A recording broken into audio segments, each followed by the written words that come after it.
Hey everyone, welcome to the show. It's live again on a Saturday night at 7 o'clock, Greenwich Mean Time. So hopefully we've got some people joining. We'll see what happens. So tonight, before we get started, I want to remind you that if you're not already, please go ahead and subscribe to the channel. Make sure you share this and comment out as much as you possibly can, and make sure that you comment in the below the video where you're from, and tell me a little bit about yourself and what you think the show could do better, or what you'd like to hear us talk about on these live sessions. It'd be really interesting. So tonight, what we want to do is we want to kind of go through some ideas. I mean, we're just going to be talking through um, some ideas that relate to the illusion of cost-free leadership. Uh, Leadership itself is different than management. If you haven't heard that before, then I'm sorry, but it is. It's not the same. Um, Leadership itself is one of those things that people think adds something to them, and it does. I mean, it does. But some people think it adds a status. Technically, it does, right? If you've been selected to be a leader, you've got a status of something. Some people think that it adds authority. It does, and some people think that it adds influence, which it does. Probably out of those three, influence is the most important aspect of what's added when you are a leader, because that's what your purpose is to influence people in a positive way to get them, or maybe in a negative way if they're doing something wrong. But important that you understand that it's not just about status or authority or the power to influence people. Real leadership is one of those things that it removes stuff, it removes things from your environment before you actually start leading. And the first thing that it's going to remove is comfort, because leading people is not a comfortable thing when you actually are doing it correctly. It can be, uh, once you get past the obstacles, then leadership can be quite comfortable. In fact, it can be enjoyable. It'll also remove uncertainty. Well, it will remove certainty and make things uncertain. And so it's really important that we become quite familiar with the idea that we won't know everything and that we won't have everything we need right up front. And it's also going to remove approval. When we are working in a team, we have the approval of our colleagues, we have the approval of those above us, we have the approval of our family, and in some cases, approval can get removed. And in the worst case, uh, opportunity can be removed. And this is a really important thing to remember, because sometimes you can end up giving up an opportunity for leadership. Um, Maybe you're thinking of that now. And so if you are, pop it in the comments. And by the way, if you're catching this on a replay, it's already aired and the live session's already gone. Still, comment on the video. Tell me where you're from, what you would like to hear on the next live session or in a future podcast as well. But here's the anchor, right, that you need to remember. The moment leadership actually begins is when it starts costing you something. That's when the rubber meets the road, right? Anybody can manage. Anybody can go into a place and say, I'm going to be your manager, and here's what we're going to do. Your schedule is 8 to 5, Monday through Friday. And if you're not here, I need to know why. If you're going to be absent for sickness, I need to have a doctor's note. And you know all those excuses. That's different. It doesn't cost you much, if anything, to be that way to someone. And those types of people are needed in some cases. But if you're looking for true leadership, it's going to be a point when you're going to have to sacrifice some stuff. And there are some times in my career where I've personally seen things that I've sacrificed and things that I've given. So, for example, I want to give you a couple of these. There was an individual who worked for me and asked me if I could give him a raise. And of course, I'm open to that. I'm always open to compensating people what they're worth and what they believe they're worth in some cases. Sure, sure. Well, let's go have a discussion. So we sit in the office and we're talking, and I'm asking him what his expectations are. What has he done? Can he tell me what he's done to gain a raise? Um, I already know the answers to these questions, but I just want to see what his answers are going to be.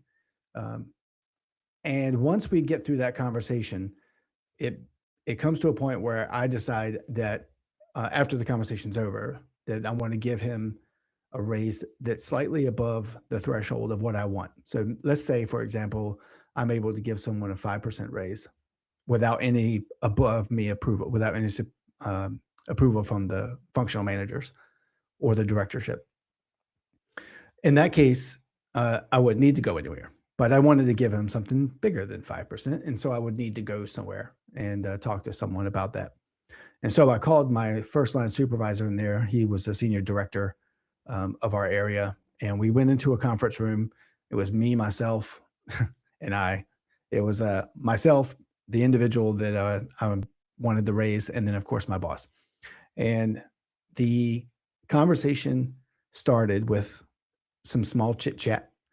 I wasn't nervous. I wasn't scared. I didn't think that I was doing something inappropriate or out of sync with anything. There was no reason for me to be nervous about this conversation. Um, so after some chit chat, I asked the boss, I said, hey, look, the reason why we're actually in here today is because I want to talk to you about giving this individual a raise of X%. And I know that that typically requires the approval of someone at your level. Let's call him a level 5 or level 4. Um, for whatever reason, immediately. Now, remember, just put yourself into my shoes. I'm trying to help someone and get an improved career, a higher base pay for what they're doing because they are a performer. They were a top performer. They were always giving ideas. They were my right hand person. They're always there to back me up when I was out doing something else, and they were kind of the deputy role. So they were already getting paid as one thing, but they were doing quite a bit more to elevate that person's career. I wanted them to get those raise. So the person really did deserve it. And out of nowhere, my boss starts yelling at me for a completely different, unrelated situation. The situation was there was a life event that I took some time off for, and that individual told me that I could have gotten fired for it. I'll never forget it. That threw me for a loop. And this is where the real power of metacognition comes in. It's often said that metacognition is the pinnacle of intelligence. And I'm not saying that's me. I'm just saying I have the innate ability to identify when I'm about to get into trouble with my mouth or something else, and I'm able to stop it. So I sat there and I was quiet for probably a good, what felt like 3 minutes was probably a good minute. And uh, I essentially just got up and walked out, and I was very upset about the situation internally. Um, the person who was there to get a raise did not understand what was happening and felt bad for me. I'm sure that he was embarrassed.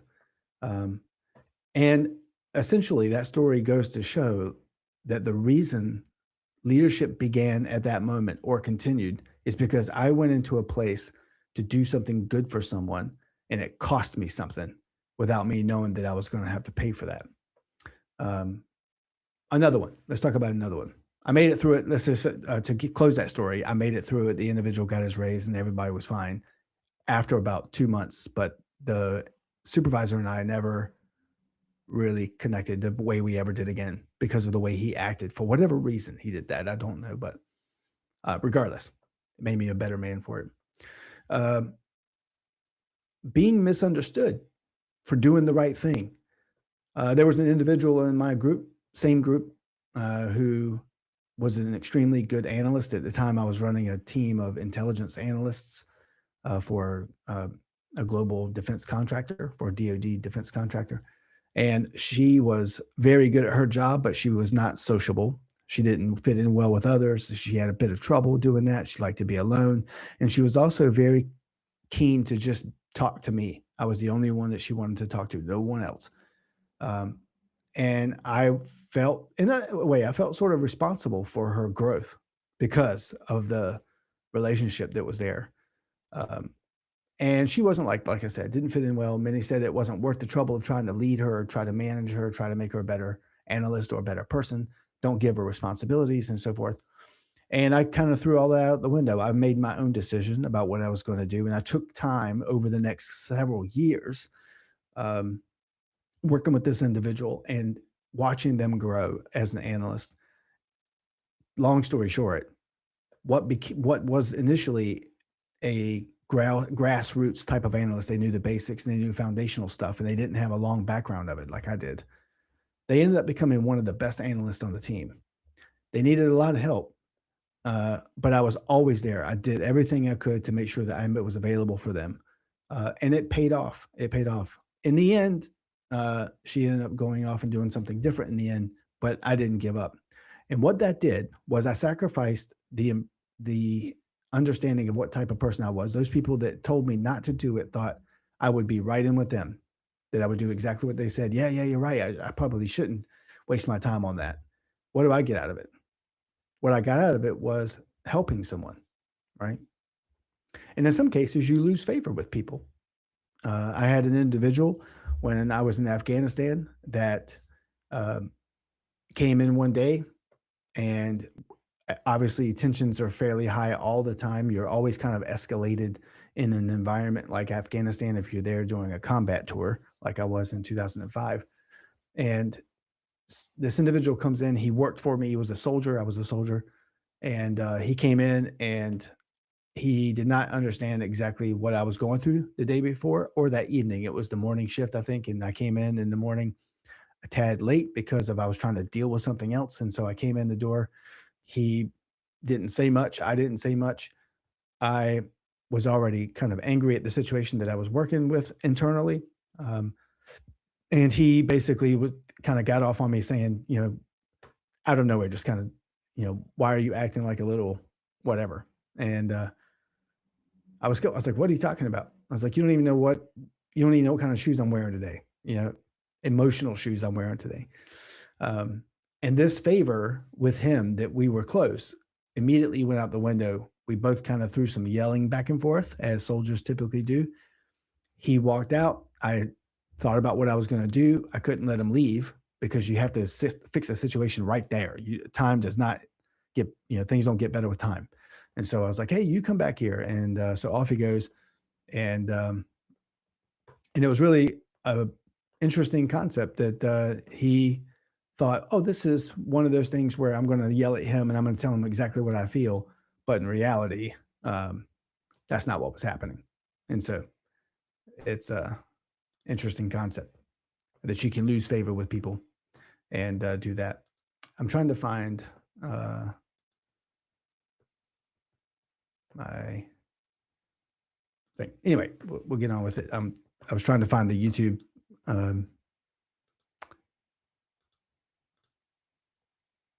channel. I'm going to see what kind of comments we might have, but can't seem to get there. Anywho, let's get on it. So another cost that you could end up having is when you sacrifice something. When I was a young soldier in the Army, there was a time when I felt like leadership was one of those things that you had to grow into. You had to kind of learn it. And I ended up sitting for a board preparing to sit for a board to get promoted that I wasn't quite ready for. And so I thought to myself, oh, this is one of those things where I'm just going to do it to do it. Don't I really want to try? Don't I really want to feel like, hey, this is something I really need to do my best at, is to do my best at the board. So I get promoted and then I'm ready for the next rank. And I didn't feel like it. Sergeant Major came in and said, hey, you're going to be sitting down for the next board, for the promotion board. And I thought, yeah, that's not going to happen. And I refused it. I sacrificed the promotion because I didn't think I was ready. And I wasn't ready to go to the next level and lead people at that level. Granted, it's only one rank up, but there are responsibilities that you have to have and things you need to learn. And sometimes the last thing you want to have is this situation, especially in the military, where someone looks at your chest or your rank, wherever it's located, and they see sergeant or staff sergeant or sergeant first class in the Army, and they say, oh, That's Sergeant Adams. That's what he's doing. And he's a sergeant first class. Well, anybody else that doesn't know you, they're going to see you as that. And that's the only thing they're going to see you. And they're going to automatically assume that that's the level of experience you have. If you go through and accept promotion so quickly that before you really learned how to lead, you're going to find yourself in a situation where you have an advanced complex issue that you haven't learned to lead through yet. And you're going to have some real problems here. And also, you have to remember that leadership doesn't always cost you everything that's outwardly or um, uh, something you can clearly see. What you can find sometimes is that it means finding out the hard way that people can talk with two mouths. And by this, I mean one side, they're your buddy. The next side, they're talking about you. So one to you and one about you. And those are the types of people you need to remember that when you become a leader, even if you're among your peers, you will be looked at differently. When you start moving into that leadership role and you're exercising leadership and you're doing it correctly, and this includes management as well, you'll find that you are going to have some new enemies, maybe the ones you didn't expect. And so it's really important that you figure out how to avoid that cost, how to avoid those people and make sure you're tracking them. Now, leaders who do try to avoid challenging moments and obstacles actually end up doing something pretty bad. They defer the cost of that leadership to someone else. If you don't lead them, someone else has to. And that will roll downhill. Someone's going to have to pay for that. And that's going to be one of those things that you just don't want to deal with, because everybody's going to say, well, then all of a sudden he looks as weak. He's a weak leader. He's not competent. He's not ready for this role. And you can just imagine where that set of issues goes to.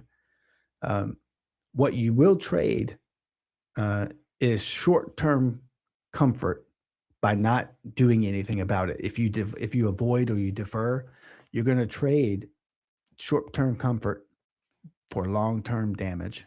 That's what you'll end up doing. And you have to remember this, that leaders protect themselves when they protect themselves first. Someone else will always pay for that later. That's just the way it goes. And so you don't want to do that. You don't want to give anybody a loan of peace to do that. And so what are we going to do? How do we decide which one of those costs is worth paying for? Well, there's something you can take away. I got 3 questions right here. I want you to remember. Who is protected if I do not act? Is it me? Is it my buddies? Does it look like we're the clique and I'm protecting everybody around me?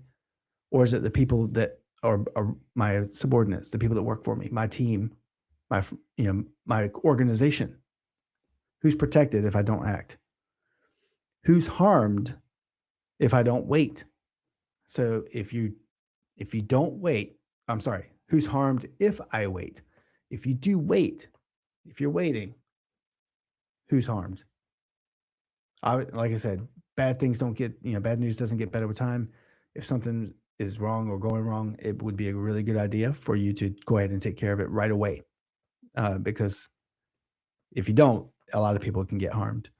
And the third question is, would you stand by that decision if you didn't have the title?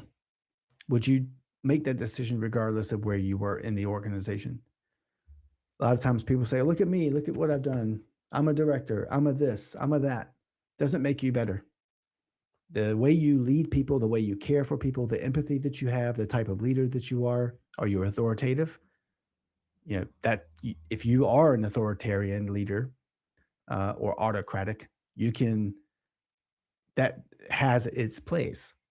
But those leadership styles, you need to, whether you're laissez-faire or you're democratic or you're autocratic, whichever one of those leadership styles you are, depends on the moment you're in. And each one has its strengths and weaknesses. And so you probably want to spend some time figuring that out. So remember this, leadership is not about avoiding the cost. It's about choosing who pays it. And are you willing to pay that leadership cost yourself? It's one of those things that in terms of leadership, today we see in the world all these different things that are going on. And I just think that, you go onto the Apple Podcast, you go to YouTube, wherever, and you type in leadership, and there'll be so many podcasts, there'll be so many videos, there'll be so much material out there that it's just asinine to me to believe that there are people in the world who are in positions of leadership that are the worst leaders. And you can probably think of a plethora of things that are happening in the world today that reflect that exactly. Don't be that way. The first thing that I found that helped me be a good leader was to give a crap. I wanted to say the other word, but I didn't. To give a crap. I cared about not just the mission, that was important. The checklist of the things you have to do, all the deliverables, those things matter. But let me tell you, if you have a checklist of things to deliver to a customer, be it software, hardware, tangible, intangible items, you're performing a service or whatever, if those things are done at the expense of your team, you won't be successful. You're just not going to be. You might have delivered something, but success is not measured just on the fact that you delivered something, because your team could fall apart. But if you spend that time ramping up that team, letting them go through that storming, norming, forming phase, and let them understand that you care about them and you have empathy and that you want to be the best leader for them that you can. They have an issue. You help them with the issue. Too much time at work, give them time off. They need something to do at home, give them the time to go take care of it. Someone passes away in the family, make sure they get convalescent leave. All of those things, you fight for those people. And when you take care of those people, they will take care of you, period. And the project will run itself. The organization will run itself like a well-oiled machine. So we were going to schedule this for about 20 minutes. I think we're about wrapping up. I got 12 seconds left according to that clock on my screen. I certainly do enjoy these little chats, whether I'm alone or whether I'm with you guys. And hopefully you can come back and check them out later. They'll be posted up in the social media pages as usual. And again, please subscribe to the channel. It really helps. Make sure you leave comments. And until next time, you can catch us on the next podcast. We got one coming out, I think, on Tuesday, maybe Monday, with the second round with Dr. Kevin Mays talking about chaos and leadership. There's a lot of good points that I think you could take away from that. But as important as it always is, please take care of yourselves, take care of each other, and come back and see us again next Saturday at 7 o'clock London time, GMT. Until then, take good care of yourselves.